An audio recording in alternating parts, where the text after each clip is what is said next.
international economy is based on freedom of navigation.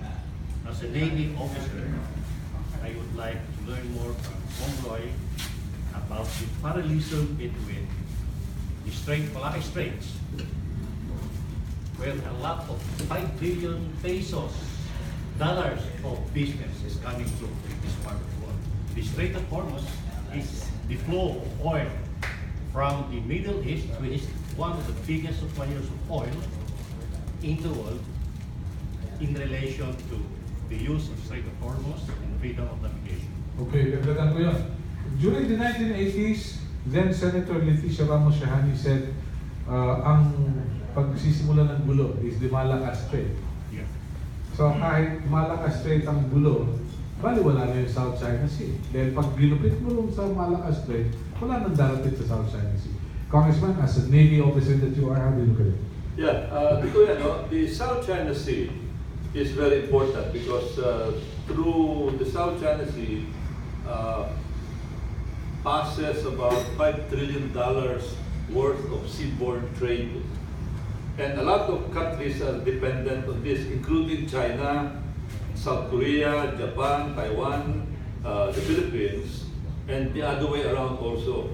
About 70% of the oil, the energy required by China would pass through the Indian Ocean through the Malacca Strait. That's why that is what they call the Malacca dilemma of China. China is a big country, but China is surrounded by hostile areas, so many choke points. They're very vulnerable.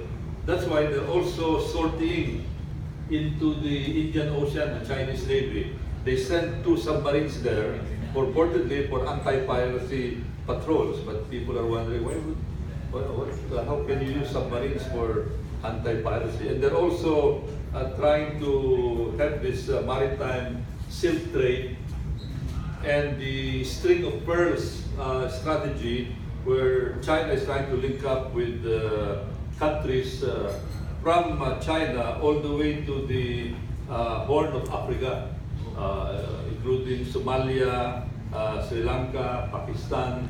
So they will have a better control of their sea lines of communication because they can be easily blockaded.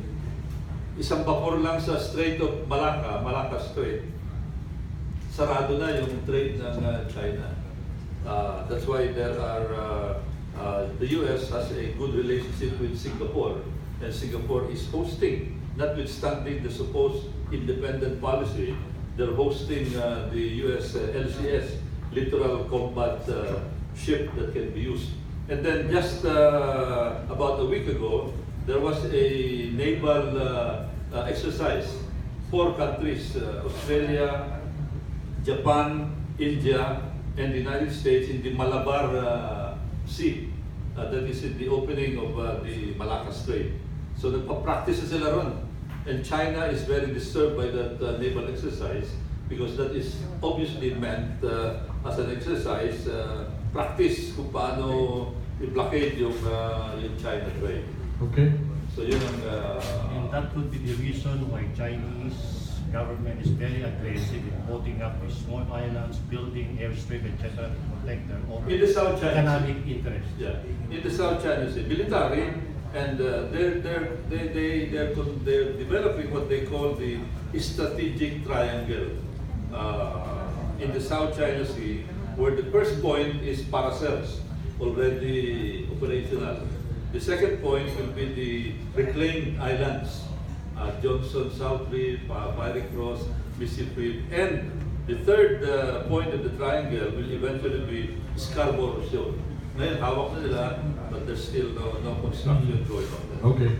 Thank you. Thank you. Okay.